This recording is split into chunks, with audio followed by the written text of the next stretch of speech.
Bismillahirrahmanirrahim. Assalamualaikum warahmatullahi wabarakatuh. Alhamdulillahirabbil alamin wa bihi nasta'inu ala umuri dunya wa din. Wassalatu wassalamu ala asrafil anbiya'i wal mursalin wa ala alihi wa sahbihi ajmain, amma ba'du.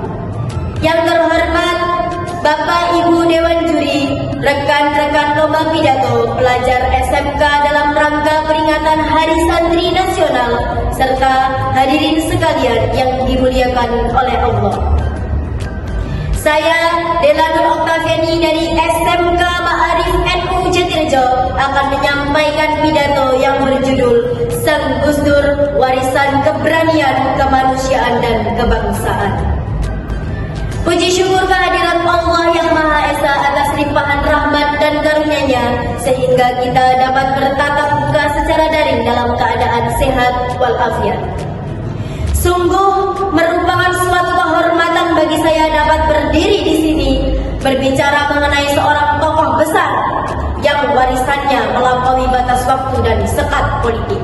Beliau adalah Kiai Haji Abdurrahman Wahid atau yang sering kita kenal sebagai Gus Dur. Kita di sini bukan hanya membahas dan mengenang mantan presiden, tetapi juga mengenang guru bangsa dan inspirator sejati. 1. Santri yang melampaui batas. Gus Dur adalah representasi otentik dari Islam Nusantara. Beliau lahir dari keluarga ulama, pendiri Nahdlatul Ulama. Beliau adalah seorang santri tulen, namun kesantrian beliau tidak menjadikan sebuah eksklusif. Justru hal itulah yang membuat beliau untuk mendorong diri dan melampaui batas-batas kearifan lokal.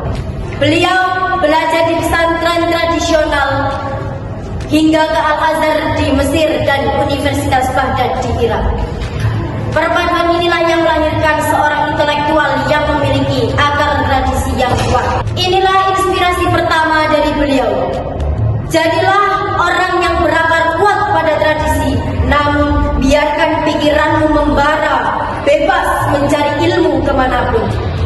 Beliau membuktikan bahwasannya seorang santri bisa menjadi apa saja, bahkan menjadi seorang presiden. 2. Inspirasi kemanusiaan, membela yang tertindas. Salah satu hal nilai utama yang membuat Gus Dur tetap ada dalam hati masyarakatnya adalah komitmen beliau yang tanpa kompromi terhadap kemanusiaan.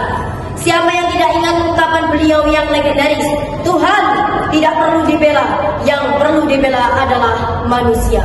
Kalimat ini bukan hanya sekedar kota yang indah, tetapi adalah manifesto tindakan. Menurut beliau, esensi ajaran agama adalah memuliakan ciptaannya. Jika ada manusia yang ditindas ataupun dianiaya, maka menolong mereka dan membela mereka adalah suatu pengabdian tertinggi kepada Tuhan. Beliau membela kaum minoritas dari etnis Tionghoa yang hak-haknya sempat terenggut hingga kelompok-kelompok Ahmadiyah dan Syiah yang kerap menjadi korban intoleransi. Ketika kaum mayoritas diam, beliau berani mengambil posisi menghapus diskriminasi terhadap etnis Tionghoa, mengembalikan hak mereka merayakan Imlek dan menjalankan tradisi Konghucu. Tindakan ini menunjukkan bahwasannya inspirasi sejati adalah berani berdiri di sisi kebenaran dan keadilan meski tidak populer dan mengundang resiko politik. 3. Inspirasi, toleransi dan pluralisme. Di tengah gelombang ekstremisme yang menghantui dunia, sosok Gus Dur adalah mercusuar. Beliau adalah bapak pluralisme Indonesia. Beliau selalu menekankan bahwasannya perbedaan adalah hukum alam yang harus diterima, dirayakan, bahkan dijadikan sebuah sumber kekuatan. Beliau mengajarkan semakin tinggi ilmu seseorang, maka semakin besar rasa toleransinya. Inspirasi terbesar beliau dalam hal toleransi adalah bersikap inklusif. Menurut beliau, toleransi bukan hanya sekedar menghargai, tetapi menerima dan memiliki sesama anak bangsa. Apa belakang agamanya, baginya persaudaraan adalah 3 lapis. 1. Ukhuwah Islamiyah, yaitu persaudaraan sesama muslim. 2. Ukhuwah Wadhaniyah, yaitu persaudaraan sesama bangsa. Yang terakhir atau yang ketiga adalah Ukhuwah Basyariyah, yaitu persaudaraan sesama manusia. Sebagai penerus bangsa, kita harus bisa menjadikan keragaman sebagai kekayaan, bukan sebagai alasan untuk saling curiga dan saling membenci. 4. Melanjutkan estafet keteladanan. Hadirin yang berbahagia, Gus Dur memang telah berpulang, namun pikiran dan keteladanan beliau akan tetap hidup. Gerakan Gus Durian yang tersebar di mana-mana adalah bukti bahwa warisan beliau 9 nilai utama Gus Dur, seperti ketauhidan, kemanusiaan, keadilan, dan persaudaraan.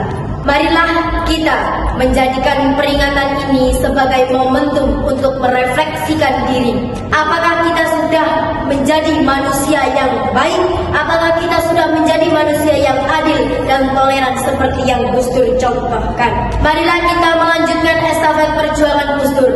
Perjuangan untuk menjadikan Indonesia yang majemuk, menjaga kemanusiaan yang utuh, dan menegakkan sebuah keadilan tanpa pandang bulu. Gus Dur telah menanam benih. Tugas kita adalah menyiraminya dan menjadikan Indonesia menjadi taman peradaban yang teduh dan rukun. Alhamdulillah, akhirnya semoga pidato yang saya sampaikan dapat bermanfaat dan menginspirasi kita semua. Semoga SMK Ma'arif dan Pondok Pesantren Mojokerto jaya dan barokah. Terima kasih, saya akhiri. Wabillahi taufiq wal hidayah. Wassalamualaikum warahmatullahi wabarakatuh.